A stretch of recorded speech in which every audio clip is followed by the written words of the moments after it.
بسم اللہ الرحمن الرحیم۔ السلام علیکم، آپ دیکھ رہے ہیں الف نیوز اور میں ہوں آپ کے ساتھ ماجد علی۔ شامل کرتے ہیں آج کی آن لائن ہیڈ لائنز۔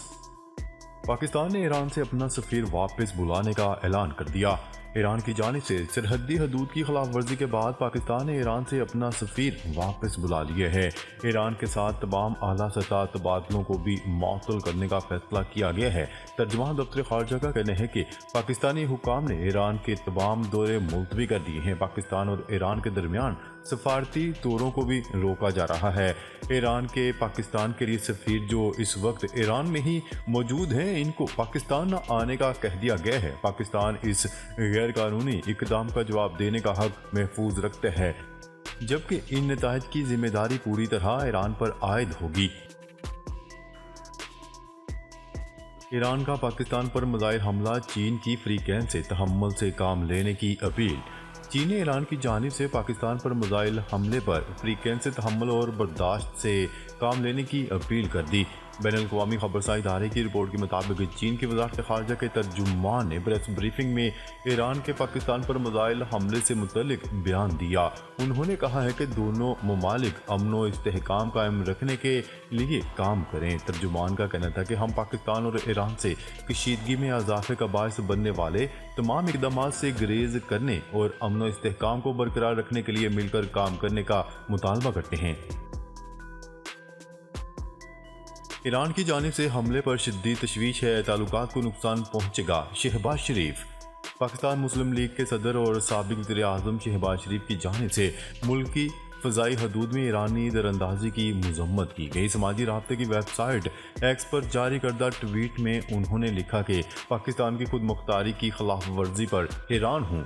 یہ میزائل حملہ دونوں ممالک کی دوستی کے جذبے کے برخلاف ہے۔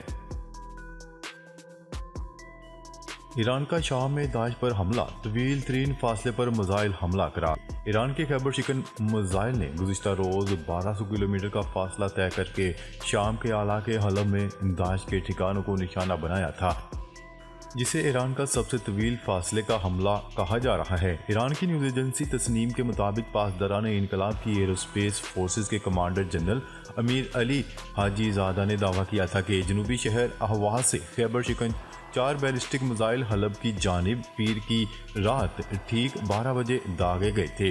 اس بیان کی بنیاد پر نیوز ایجنسی تسنیم نے دعویٰ کیا ہے کہ میزائل لانچنگ پوائنٹ جنوب مغربی احواز سے ادلب تک کا فاصلہ 1200 کلومیٹر بنتا ہے۔ ایرانی میزائل نے فضا میں اتنا طویل سفر کر کے ہدف کو نشانہ بنایا۔ ایرانی نیوز ایجنسی نے دعویٰ کیا ہے کہ اس حساب سے اس حملے کو پاسداران انقلاب کی جانب سے اب تک کا طویل ترین فاصلے تک مار کرنے والا میزائل آپریشن کہا جا سکتا ہے۔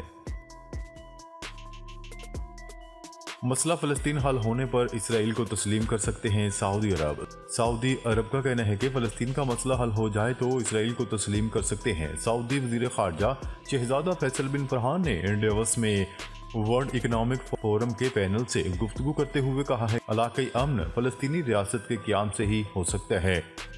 فلسطینیوں کو امن مل جائے تو اسرائیل کو تسلیم کیا جا سکتا ہے۔ انہوں نے کہا ہے کہ سعودی عرب فلسطینی ریاست کے قیام کے ذریعے علاقائی امن کو یقینی بنانے کے لیے امریکہ کے ساتھ مل کر کام کر رہا ہے اور یہ غزہ کے تناظر میں زیادہ متعلقہ ہے۔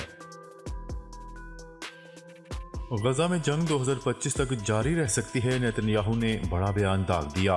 اسرائیل کے وزیر اعظم نیتن یاہو نے امکان ظاہر کیا ہے کہ غزہ میں حماس کے خلاف جنگ آئندہ برس تک جاری رہ سکتی ہے۔ عالمی خبرساں ادارے کی رپورٹ کے مطابق اسرائیل کے کمانڈ سینٹر میں جنگی کونسل کے کابینہ اراکین اور مقامی کونسلوں کے سربراہان کے اجلاس سے خطاب میں وزیر اعظم نیتن یاہو کا کہنا تھا کہ غزہ جنگ حماس کے خاتمے تک جاری رہے گی۔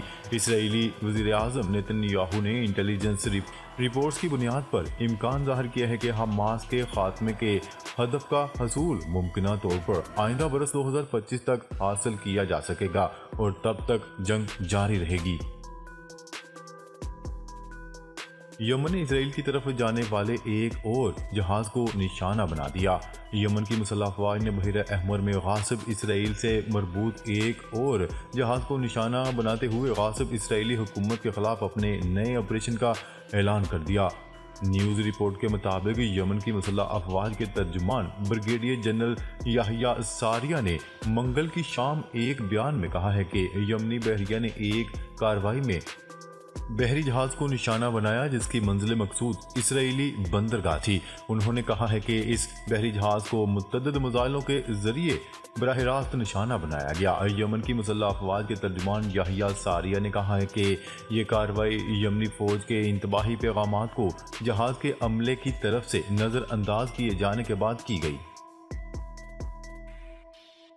हौसियों पर हमले से खित्ते में कशीदगी बढ़ेगी, कतरी वज़ीर-ए-आज़म ने खबरदार कर दिया। कतर के वज़ीर-ए-आज़म का कहना है कि अमरीकी क़यादत में यमन के हौसियों पर हमले से खित्ते में कशीदगी बढ़ेगी।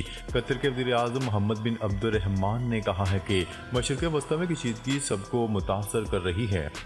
उन्होंने कहा है कि आलमी रहनुमाओं को गज़ा में जंग ख़त्म करने पर तवज्जो रखनी चाहिए, किसी भी तनाज़ा में फ़ौजी की बजाय सफारती हल को तरजीह देते हैं। कतर के वज़ीर-ए-आज़म का मज़ीद कहना था कि छोटे तनाज़ात के बजाय मरकज़ी तनाज़ा गज़ा की जंग पर तवज्जो रखनी चाहिए।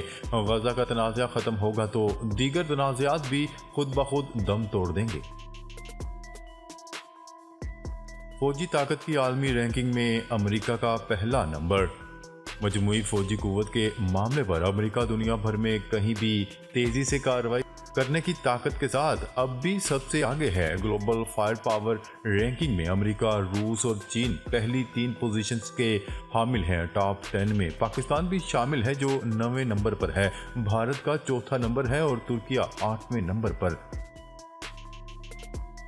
इमरान खान समेत तहरीक इंसाफ के कई अहम रहनुमा इलेक्शन लड़ने के लिए नाअहल करार। लाहौर हाई कोर्ट ने साबिक वज़ीर-ए-आज़म नवाज शरीफ समेत पाकिस्तान तहरीक इंसाफ के अहम रहनुमाओं को इलेक्शन लड़ने के लिए नाअहल करार दे दिया। जस्टिस अली बाकर नजफी की सरबराही में 3 रुकनी बेंच ने फैसला सुनाया। लाहौर हाई कोर्ट ने इमरान खान को नाअहल करार दे दिया। बानी चेयरमैन PTI इमरान खान के NA 122 और NA 89 से कागजात नामजदगी पर एतराज़ात बरकरार रखे गए। अदालत ने साबिक चेयरमैन PTI के दोनों हलकों से कागजात नामजदगी बहाल करने की दरख्वास्त खारिज कर दी। इसके अलावा अदालत ने फवाद चौधरी, हिबा फवाद, हमाद अजहर और परवेज अलाही को भी इलेक्शन लड़ने के लिए नाअहल करार दे दिया, जबकि लाहौर हाई कोर्ट ने सनम जावेद के कागजात नामजदगी भी मुस्तरद करने का फैसला जारी कर दिया। गज़ा में इंसानी हकूक़ की खिलाफ वर्जियों की तहकीकात के लिए अमरीकी सेनेट में करारदाद मुस्तरद। गैर मुल्की मीडिया की रिपोर्ट के मुताबिक अमरीकी इस सेनेट के 100 में से 72 अरकान ने करारदाद की मुखालफत में वोट दिया, जबकि 11 अरकान ने करारदाद की हमायत की। अरब मीडिया की रिपोर्ट के मुताबिक अमरीकी सेनेटर बर्नी सैंडर्स ने गुज़िश्ता माह करारदाद पेश की थी, जिसमें मुतालबा किया गया था कि अमरीकी महकमा खारजा इसराइल की फौजी मुहिम की तहकीकात करे और गज़ा में इसराइल के बैनुल-अक़वामी कवानीन पर अमल करने की तहकीकात की जाए। शुमाली गज़ा में फ़लस्तीनी जंगजू दोबारा फैल रहे हैं। नई रिपोर्ट सामने आ गई। Institute for the study of war critical threats project ने रिपोर्ट में कहा है कि शुमाली गज़ा के इलाकों में फ़लस्तीनी जंगजू दोबारा फैल रहे हैं। रिपोर्ट में कहा गया है कि फ़लस्तीनी जंगजुओं ने शुमाली गज़ा में दोबारा दरअंदाजी की। फ़लस्तीनी जंगजुओं ने इसराइली फोर्सेस पर हमले जारी रखे हुए हैं। इस हवाले से रिपोर्ट में कहा गया है कि जबालिया और गज़ा सिटी के इर्द गिर्द फ़लस्तीनी ग्रुपों के नए हमले हो रहे हैं। दूसरी जानिब इसराइली फ़ौज ने गज़ा में मज़ीद 2 फ़ौजियों की हलाकत का एतराफ़ कर लिया। गज़ा में शहीद बच्चों की तादाद 10,000 से तजावज़ कर गई। गैर मुल्की मीडिया की रिपोर्ट के मुताबिक 7 अक्टूबर से गज़ा पर इसराइली जारहियत जारी है, जिसके नतीजे में अब तक शहीद फ़लस्तीनियों की तादाद 24,285 हो गई, जिनमें 10,000 से ज़्यादा बच्चे और सैकड़ों ख़वातीन शामिल हैं। रिपोर्ट्स के मुताबिक इसराइली हमलों में 61,000 से ज़ायद फ़लस्तीनी ज़ख्मी भी हो चुके हैं, जबकि सैकड़ों हस्पताल और इमारतें मलबे का ढेर बन चुकी हैं। शुमाली कोरिया का वारहेड के साथ ठोस ईंधन से चलने वाले बैलिस्टिक मिसाइल का नया तजर्बा। शुमाली कोरिया ने हाइपरसोनिक के साथ ठोस ईंधन वाले दरमियाने फासले तक मार करने वाले बैलिस्टिक मिसाइल का कामयाब तजर्बा कर लिया। इस तजर्बे से हमसाया मुल्क की सलामती पर कोई असर नहीं पड़ा। ये तजर्बा अपने मकासद के मुताबिक कामयाबी से किया गया।